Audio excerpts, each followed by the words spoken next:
আসসালামু আলাইকুম ওরহমতুল্লাহি ওবারকাতু।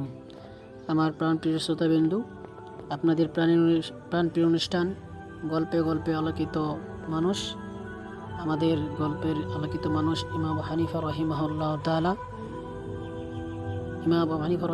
তাআলা জীবনের ঘটনা নিয়ে সাজানো আমাদের অনুষ্ঠান। আজকে ইমাম আবু হানিফা রহিমাহুল্লাহ তাআলার একটি ঘটনা আপনাদের সামনে বর্ণনা করব।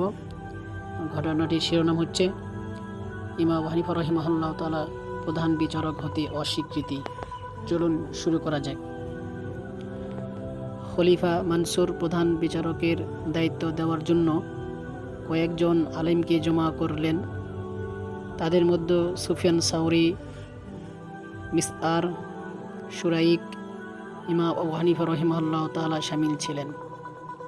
তারা কেউ এই পদ গ্রহণে রাজি না, কিন্তু কিভাবে বাঁচা যায় এই মুসিবত থেকে, এ বিষয়ে সবার মাশওয়ারা হলো। ইমাম আবু হানিফা রহিমাহুল্লাহ তাআলা বলবেন, আমি এক কৌশলে বেঁচে যাব। সুফিয়ান পায়খানা যাওয়ার নাম দিয়ে পালিয়ে যাবে, মিসআর পাগল সাজবে, শুরাইক কাজী হয়ে যাবে। খলিফা দরবারে পৌঁছবে সর্বপ্রথম সুফিয়ান সাউরি বললেন, আমি বাথরুমে যাব। একজন সৈনিক তাকে নিয়ে বাহিরে এলো।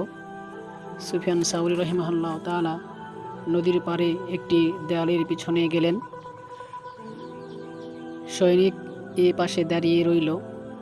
ইতিমধ্যে একটি নৌকা এলো।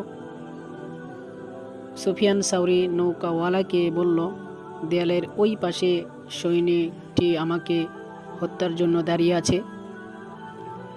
তখন নৌকাওয়ালা তাকে গোপনে নৌকায় তুলে নিল। তাকে গোপনে করে সৈন্যকে পাশ দিয়ে চলে গেলে সৈনিক টেরও পেল না। তার আসতে দেরি দেখে সৈনিক তাকে ডাকলো, কোনো সাড়া পেল না। এরপর তার খোঁজে বের হলো, কিন্তু সুফিয়ান সাউরি কোনো সন্ধান পাওয়া গেল না। নৈরাশ হয়ে ফিরে গেল অফিসারের কাছে। অফিসারকে ঘটনা জানানোর পর তাকে ভালো মন্দ বলল। বাকি তিনজন খলিফার কাছে পৌঁছল। সর্বপ্রথম মিসআর গিয়ে খলিফার কাছে মুসাফা করল। বলল, আমিরুল মুমিনিন, আপনি কেমন আছেন? আপনার দাসীদের কি খবর? আপনার চতুষ্পদ প্রাণীরা কেমন আছে? আমিরুল মুমিনিন, আপনি আমাকে কাজী বানিয়ে দিন। পাশের এক লোক বলল, আমিরুল মুমিনিন, সে তো পাগল। খলিফা বলল, তুমি ঠিক বলছো, তাকে বের করে দাও। এরপর ইমাম আবু হানিফা রহিমাহুল্লাহ তাআলাকে ডেকে আনা হলো। তিনি গেলেন, খলিফাকে লক্ষ্য করে বললেন, আমিরুল মুমিনিন, আমি নোমান বিন সাবেত বিন রেশমি, কাপড় বিক্রেতার পুত্র। কুফাবাসী এটা পছন্দ করবে না যে একজন রেশমি কাপড় বিক্রেতা ছেলে তাদের কাজী হোক। মানসুর বললেন, হ্যাঁ, তুমি সত্য বলেছ। এ বলে ইমাম আবু হানিফা রহিমাহুল্লাহ তাআলা উযর কবুল করলেন। ইমাম আবু হানিফাকে আর কাজী বানালেন না। এরপর শুরাইককে ডাকা হলো। শুরাইক কিছু উযর পেশ করতে চাইল। তখন খলিফা ও শুরাইকের মাঝে চমৎকার একটি কথোপকথন হলো। মানসুর, চুপ করো, এখন শুধু তুমি আছো, তোমাকে কাজীর দায়িত্ব গ্রহণ করতে হবে।